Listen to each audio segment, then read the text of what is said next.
अगर तुम्हारे पास monkey D Luffy की पावर्स प्राचीन एंशिएंट इजिप्ट में होती तो क्या होता? डे 1। एक गार्ड तुम पर भाला फेंकता है। भाला तुम्हारी छाती से टकराता है और बाउंस होकर वापस उसी को लग जाता है। तुम हिले भी नहीं। 200 मजदूर अपने औजार गिराकर घुटनों पर बैठ जाते हैं। तुम कोई भगवान नहीं हो, तुम बस रबर हो। डे 2। तुम अपनी बाह को नील रिवर के पार तक खींचते हो और दूसरी तरफ से आम तोड़ लेते हो। एक पुजारी ये सब देखता है, एक बार भी पलक नहीं झपकाता, सीधा मंदिर जाता है और 3 धार्मिक ग्रंथ दोबारा लिख देता है। डे 3। फराओं की सेना तुम्हें घेर लेती है।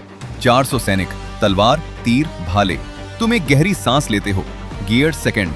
तुम इतनी तेजी से चलते हो कि कोई देख ही नहीं पाता। 400 सैनिक जमीन पर पड़े हैं और तुम उनका खाना खा रहे हो।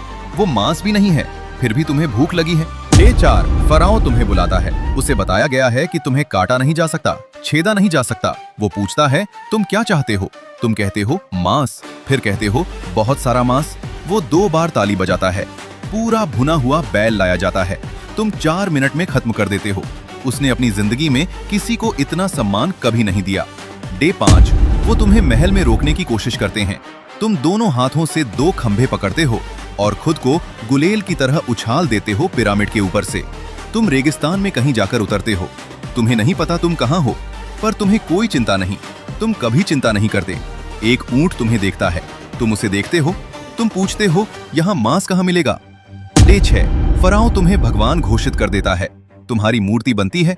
हर मंदिर की दीवार पर तुम्हारा चेहरा, लंबी खिंची हुई बाह, बड़ी मुस्कान, खाली प्लेट।